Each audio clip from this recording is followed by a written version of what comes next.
Share बाजार में निवेश जोखिमों के अधीन है। इस वीडियो में दी गई जानकारी केवल एजुकेशन पर्पस के लिए है।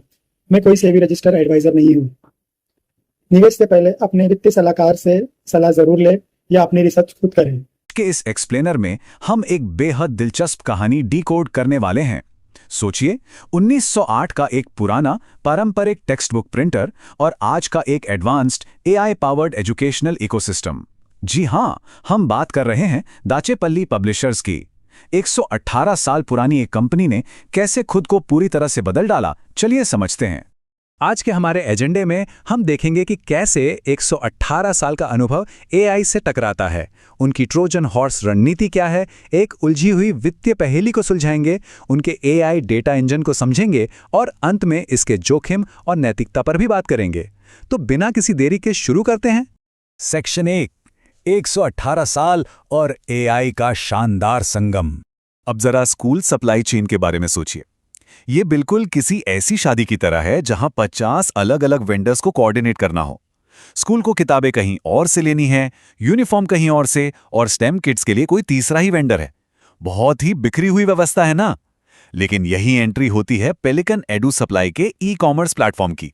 ये प्लेटफॉर्म इस पूरी सिरदर्दी को खत्म करके सब कुछ एक ही सीमलेस इंटरफेस पर ले आता है। मतलब सारा कंट्रोल बस एक क्लिक की दूरी पर। और इसका असर आप सीधे इनके रेवेन्यू में देख सकते हैं। जरा इस डेटा पे गौर कीजिए। 1908 में शुरू हुई ये कंपनी अब अपने पहले क्वार्टर के रेवेन्यू का पूरे 30% हिस्सा, यानी करीब 15 करोड़ रुपए सिर्फ इस नए टेक प्लेटफॉर्म और सेवाओं से कमा रही है। बाकी 70% उनके पारंपरिक पब्लिशिंग बिजनेस से आ रहा है। एक सदी से भी पुरानी कंपनी के लिए एक नए टेक प्लेटफॉर्म से इतनी जबरदस्त कमाई होना सच में एक बहुत बड़ा गेम चेंजर है। अब आते हैं सेक्शन 2 पर, द ट्रोजन हॉर्स स्ट्रैटेजी। देखते हैं कि ये मॉडल स्कूलों के लिए इतना स्टिकी कैसे बन जाता है। यहाँ टेक्स्ट बुक्स असल में एक ट्रोजन हॉर्स की तरह काम करती हैं। होता क्या है कि एक बार जब कोई स्कूल इन किताबों को अपने सिलेबस में शामिल कर लेता है तो कंपनी का उस स्कूल के साथ कम से कम 4 से लेकर 20 साल तक का एक पक्का रिश्ता बन जाता है। एक बार ये लॉन्ग टर्म रिश्ता बन गया तो बस कंपनी के लिए दरवाजे खुल जाते हैं। फिर वो उसी स्कूल को आराम से हाई मार्जिन वाले प्रोडक्ट्स जैसे कि पेज क्राफ्ट नोटबुक्स और स्टेम किट्स सप्लाई कर सकते हैं। काफी स्मार्ट रणनीति है। अब बढ़ते हैं सेक्शन 3 की तरफ, डिकोडिंग द फाइनेंशियल पैराडॉक्स। ये हिस्सा थोड़ा चौंकाने वाला है। अगर हम Q1 FY27 की अर्निंग्स देखें तो यहाँ एक अजीब सी पहेली नजर आती है। एक तरफ देखिए, पिछले साल के मुकाबले रेवेन्यू 17.42 करोड़ रुपए से छलांग लगाकर सीधा 45.18 करोड़ रुपए हो गया। ये 159% की भारी उछाल है। प्रॉफिट भी 4.44 करोड़ से बढ़कर 6.36 करोड़ हो गया। बहुत बढ़िया बात है। लेकिन जरा ऑपरेटिंग मार्जिन पर नजर डालिए। ये 40.24% से गिरकर लगभग आधा यानी 20.36% पर आ गिरा है। तो यहां किसी के भी दिमाग में यह सवाल उठेगा कि ऐसा कैसे हो सकता है। जब आपकी सेल्स इतनी तेजी से बढ़ रही हो तो प्रॉफिटेबिलिटी मार्जिन इतनी बुरी तरह से क्यों सिकुड़ जाएगा? आखिर चल क्या रहा है यहां? खैर, इसका जवाब छिपा है बेकरी वाले इस कमाल के उदाहरण में। इसे ऐसे समझिए, जैसे आपने जनवरी में ही अपनी बेकरी के लिए ढेर सारा मैदा और चीनी खरीद लिया, लेकिन उन चीजों से बने केक आप मई से पहले नहीं बेचने वाले। पब्लिशिंग बिजनेस का वर्किंग कैपिटल साइकिल भी बिल्कुल ऐसा ही होता है।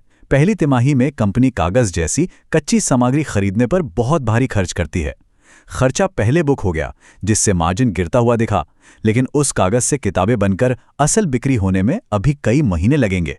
इसी से जुड़ा एक और बहुत बड़ा नंबर है 101.4 करोड़ रुपए। ये कंपनी के ट्रेड रिसीवेबल्स हैं, मतलब वो पैसा जो बाजार से आना बाकी है।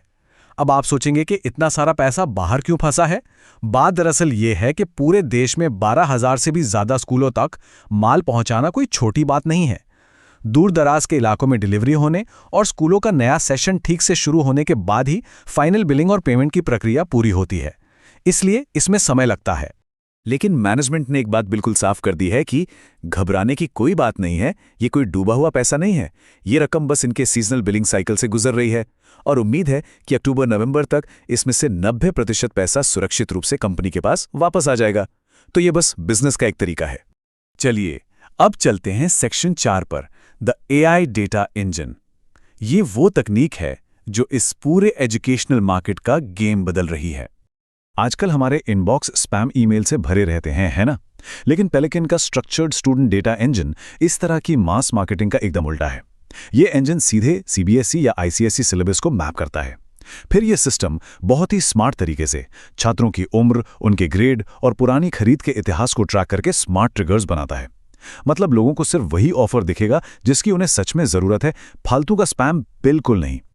आइए देखते हैं कि यह स्मार्ट ट्रिगर असल जिंदगी में काम कैसे करता है।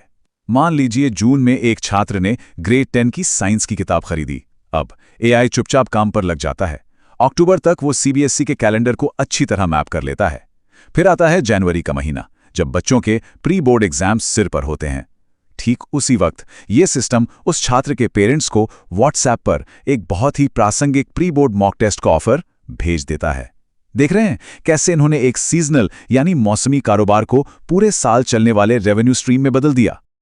और अब आते हैं हमारे आखिरी सेक्शन पर, section 5, risks and ethical debates. क्योंकि जहां इतनी एडवांस तकनीक हो वहां कुछ सवाल तो उठते ही हैं। भले ही ये सारी तकनीक सुनने में बहुत शानदार लगती हो, लेकिन हकीकत में पेलिकन मॉडल को जमीन पर उतारना एक बहुत ही जटिल लॉजिस्टिक चुनौती है। ऊपर से वर्किंग कैपिटल साइकिल का जो स्ट्रक्चरल तनाव है वो तो है ही, लेकिन जो चीज़ सबसे ज़्यादा सोचने पर मजबूर करती है वो है इसके सामाजिक प्रभाव। छात्रों के इतने सारे पर्सनल डेटा की प्राइवेसी एक बहुत बड़ा मुद्दा है। और सबसे बड़ी बात, क्या इस एआई सिस्टम की वजह से शिक्षा के क्षेत्र में कुछ बच्चों को अनुचित फायदा मिलेगा? क्या ये एक तरह की असमानता पैदा कर सकता है? और यही हमें एक बहुत ही गहरे नैतिक सवाल पर लाके खड़ा कर देता है। क्या भविष्य में किसी छात्र की कामयाबी सिर्फ उसकी अपनी मेहनत और लगन पर निर्भर करेगी, या फिर इस बात पर कि उसका डेटा किस एआई सिस्टम के पास मौजूद है? तकनीक और शिक्षा का ये मिला जुला रूप सच में सोचने पर मजबूर कर देता है, और हमें इस स्पेस पर बहुत बारीकी से नजर रखनी होगी। तो आज के इस एक्सप्लेनर में बस इतना ही। इस बारे में जरूर सोचिए। ये था आज का डिटेल एनालिसिस। अगर आपको वीडियो पसंद आती है तो हमारे चैनल को अभी सब्सक्राइब करके लाइक बटन दबाना ना भूलें। अगला एनालिसिस आपको किस स्टॉक पर चाहिए हमें कमेंट बॉक्स में जरूर बताएं।